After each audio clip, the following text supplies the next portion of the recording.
Well, with self-imposed budget cuts now forced upon the country, President Obama and House Republicans appear as deadlocked as ever. So what will happen the next time they lock horns over the economy or anything else?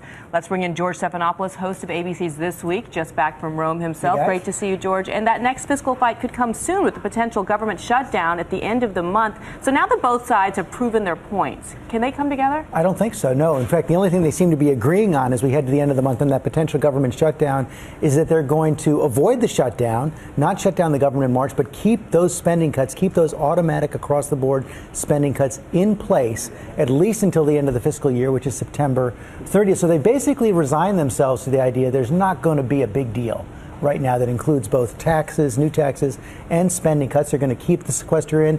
What no one knows is what the impact will be and what the political fallout will be from all that. Well, let me ask you about something else, because on your show this morning, you're going to be doing the first interview with Dennis Rodman, the former NBA star, current reality TV star. Can you even believe you're saying that? Let me just finish this, because it is one of the more bizarre utterances on this broadcast in a while. He has become sort of an accidental diplomat, becoming the first American to meet with Kim Jong-un, the new young leader of North Korea. There he is in the video. So here's the question for you.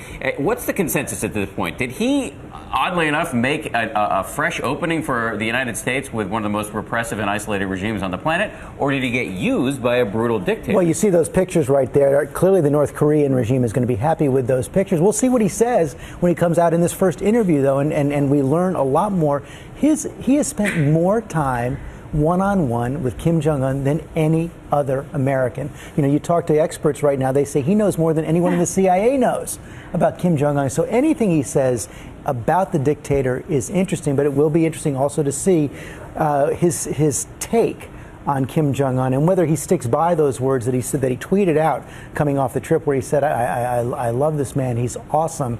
Hard to reconcile that with the human rights record of Kim Jong-un. And with 200,000 people in forced prison camps and no freedom of communication and all the repression in that regime, it's hard to reconcile that with him saying, I love this guy. But fascinating. I'm very much looking forward to your interview, George. Thank you very much. George, one-on-one with the worm.